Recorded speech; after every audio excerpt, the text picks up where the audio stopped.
Today we are going to start with the explanation of the poem named The Road Not Taken, written by Robert Frost. This is a very well known poem written by Robert Frost. Robert Frost is an American poet who writes simply but sightfully about common ordinary experiences. So basically जो Robert Frost जो लिखते हैं वो बहुत simple होता है but बहुत insightful होता है, बहुत नॉलेज होती है उसमें. एंड वो कॉमन ऑर्डिनरी एक्सपीरियंसेस जो उन्होंने एक्सपीरियंस किए हैं अपने लाइफ में, उसके बेसिस पर वो कुछ ऐसा हमें मॉरल दे जाते हैं, कुछ वैल्यू दे जाते हैं अपनी पोएम से. Okay, before starting the poem I am going to give you the introduction of the poem. So in the poem roads not taken, the road symbolizes our life. तो road को हमने क्या symbolize किया है यहाँ पर? Life को. Life. तो life is equal to roads in this poem. The poet says that the path that we don't choose in our life is the road not taken.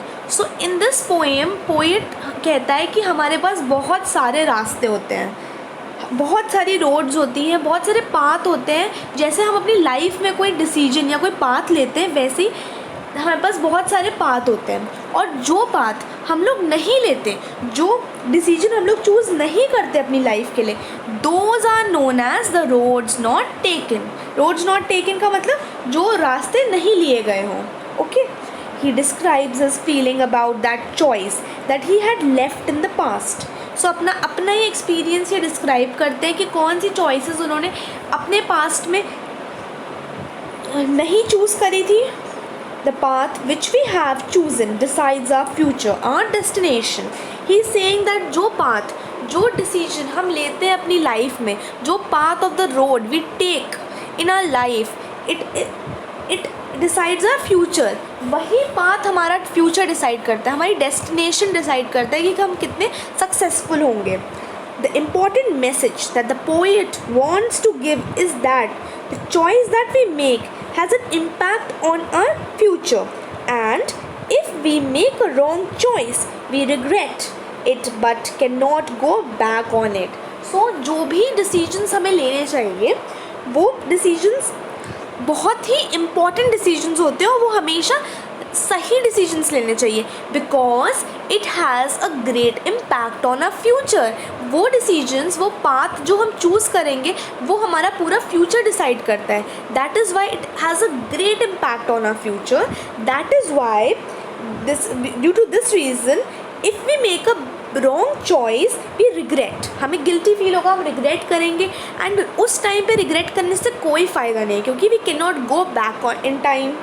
So we must be wise while making choices. तो हमेशा choice करने के time पे हमेशा हमें बहुत ही wise रहना चाहिए, बहुत वाइजली चूज़ करनी चाहिए. Okay, so now I will read the whole poem first and then I will tell you the literary devices that has been used in this poem. Okay, then we will start the explanation of the poem paragraph wise. Understood? Okay, let's read. Two roads diverged in a yellow wood, and sorry, I could not travel both, and be one traveler long. I stood and looked down one as far as I could to where it bent in the undergrowth, then took the other just as fair, and having perhaps the better claim, because it was grassy and wanted wear. Though as for that the passing there had warned them really about the same, and about that morning equally lay in leaves no step had trodden black. Oh, I kept the first for another day, yet knowing how way leads on to way, I doubted if I should ever come back. I shall be telling this with a sigh somewhere ages and ages hence. Two roads diverged in a wood, and I took the one less traveled by, and that has made all the difference. Okay, so in this poem the first literary device used is symbolism. The two roads which represents two or more choices in our life, तो ये symbolize कर रहा है. The roads is symbolizing the two or more choices in our life. The another is anaphora. Okay, if you can see in the beginning of the second, third and fourth line is starting with the same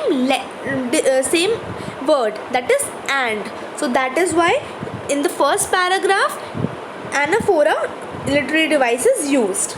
The other is alliteration. Alliteration क्या होता है? जब उसी एक ही line में आपके एक ही line में एक ही कॉन्सोनेंट का साउंड बार बार आए, हर वर्ड में आए, but at the different places. For example second paragraph third line, wanted where, so W, the W consonant. So in this line alliteration is used because the wanted where W sound is repeating. Okay, consonants क्या होते हैं? Alphabets A to Z में 5 vowels होते हैं, A E I O U, और बाकी जितने बचे हुए alphabets होते हैं उसको हम consonant बोलते हैं. Okay, so another example is first 4. Okay, so F sound alliteration है यहाँ पर. In the third paragraph third line first 4, and then though that, so TH th का sound जो है वो यहाँ पे alliteration है. Okay, the th sound is TH sound is repeating. Okay, you can see that in second paragraph fourth line, though that. Okay, so TH का sound है उस line में. Okay, the other literary device used there is repetition. So ages is repeated. काफ़ी बार poem में ages word repeat हुआ है. Two roads diverge in a wood. This sentence is repeated in stanza 1 and stanza 4 also. Okay, two roads diverge in a yellow in a wood. Okay, so ये दोनों जो lines है वो stanza 4 में भी है और stanza 1 में भी है. So this line represents that repetition has been used in this line. Okay, now let's come to the explanation of the poem. Let's read stanza 1 and then I will explain you. Two roads diverged in a yellow wood. Diverged का मतलब क्या होता है? Separated. ठीक है, separated मतलब होता है diverged. Okay, and sorry I could not travel. Okay, sorry I could not travel both. So yellow wood क्या होता है? A forest with a decomposing leaves. मतलब जब autumn आने वाला होता है, जब सारी leaves डिकम्पोज कर रही होती हैं, जब झड़ने वाली होती है तो वो येलो हो जाती हैं. That is why the poet used yellow woods, because it is a forest with decomposing leaves. And sorry I could not travel both and be one traveller long I stood I looked down one as far as I could to where it bent in the undergrowth. Undergrowth मतलब होता है dense forest of plants and bushes, means the forest. जो forest होता है वो बहुत dense होता है, plants होते हैं, bushes होती है वहाँ पर. that is why यहाँ पे undergrowth word use किया है. So the meaning of this paragraph is, once the poet was walking down a road and then there was a diversion. एक बार अपना poet अपनी experience बता रहा है इस poem के through. So once there was a time जब poet जा रहा था फॉरेस्ट के बीच से और वहाँ पे रोड्स का डाइवर्जन था. डाइवर्जन मीन सेपरेशन था. ठीक है, there were two different paths and he had to choose one out of them. So वहाँ दो different paths थे, डाइवर्जन हो गया था रोड का, and he has to choose one उन दोनों में से. The poet says that as he was one person he could travel on one road only. Okay, as वो एक ही पर्सन है. And sorry I could not travel both, इसका मतलब है he is only one person and can only travel one path, and he could only choose one path. He had to choose one out of these two roads. Yellowwood forest means a forest with leaves which are wearing out and they have turned yellow in color. जब झड़ती हैं due to autumn, in the season of autumn, तो सारी जो leaves होती हैं वो yellow colour की हो जाती हैं और वो झड़ने लगती हैं. That is why the forest here is described as Yellowwood. Okay, it represents a world which is full of people, where people have been living for many years. They represent people who are older than the poet. So ये जो Yellowwood है वो represent क्या करता है? वो represent करता है कि यहाँ पर जो इस लाइफ में, इस वर्ल्ड में बहुत सारे लोग रहते हैं. This world is full of people where people have been living for many years. जैसे कि ये लीव्स होती हैं, बहुत सालों तक रहती हैं और फिर उसके बाद झड़ने लगती हैं, वैसे ही बहुत सालों तक यहाँ पे लोग रहते हैं. they have been living here for many years. They represents people are older than the poet. And ये भी रिप्रेजेंट करता है कि बहुत सारे वर्ल्ड में लोग हैं जो पोएट से बुढ़े हैं, बहुत ओल्ड हैं उनसे. ठीक है. So the next line, they represent people who are older than the poet. The poet kept standing there and looked at the path very carefully. So, and be one traveler, long I stood and looked down one as far as I could. So he has been standing there and he looked at the path very carefully as far as he could see. जितनी दूर तक वो देख सकता था उसने उस path को देखा. Before taking the path, he wanted to know how it was. So कोई डिसीजन लेने, जैसे हम डिसीजन लेने से पहले बहुत कुछ सोचते हैं, वैसे ही वो पाथ लेने से पहले उसने सोचा पहले. He started observing the path and he was seeing that why he should take that path, how he wanted to know how it was. Okay, was it suitable for him or not? He was trying to observe कि क्या जो वो path लेना चाहता है वो उसके लिए suitable है कि नहीं है. He was able to see the path till from where it curved, after which it was covered with trees and was hidden. तो वो वहाँ तक देख सकता था पाथ को जहाँ तक वो कर्व्ड था.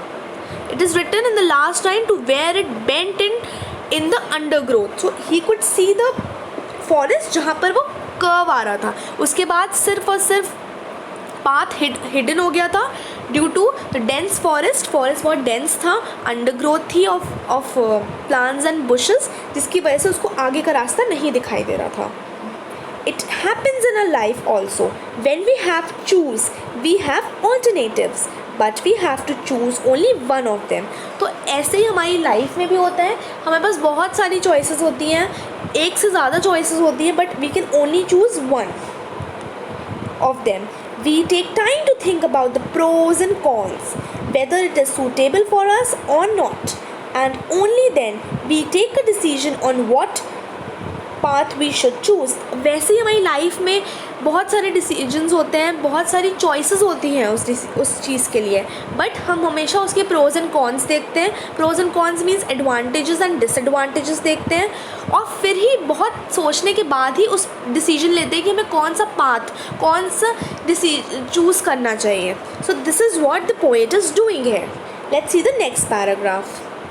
Then took the other path as fair and having perhaps the better claim.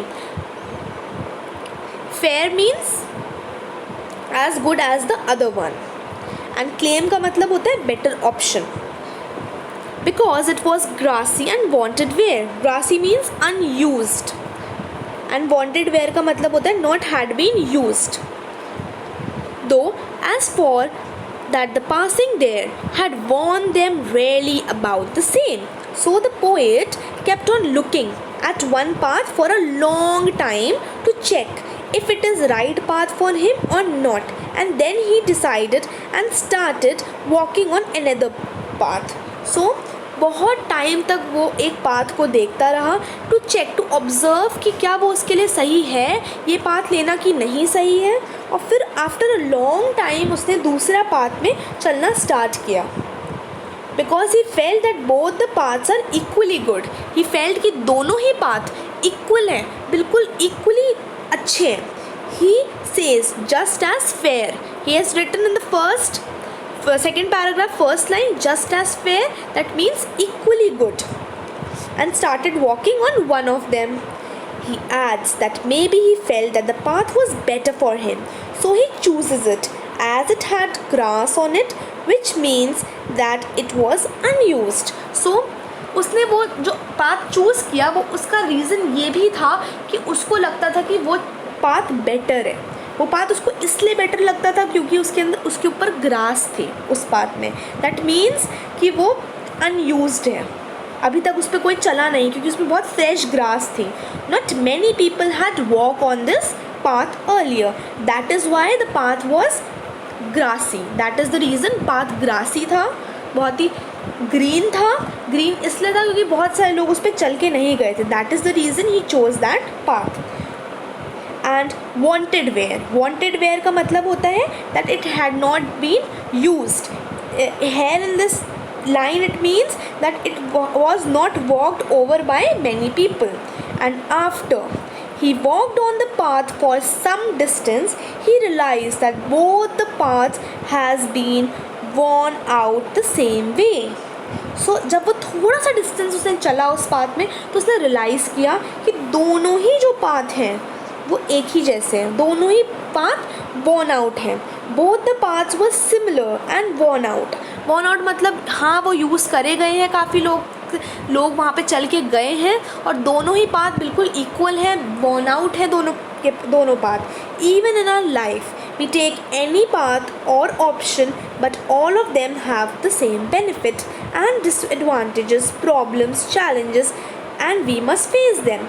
So through this paragraph the poet is giving the moral that ऐसे ही हमारी लाइफ में भी इन द सिमिलर वे हमारी लाइफ में भी बहुत सारे पाथ, बहुत सारे ऑप्शंस होते हैं जिसके सेम एडवांटेजेस होते हैं, सेम डिसएडवांटेजेस होते हैं, सेम बेनिफिट्स होते हैं, सेम प्रॉब्लम्स होती हैं और सेम चैलेंजेस होते हैं।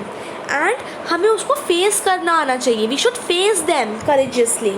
We think that we are choosing a better option, but it is not that way.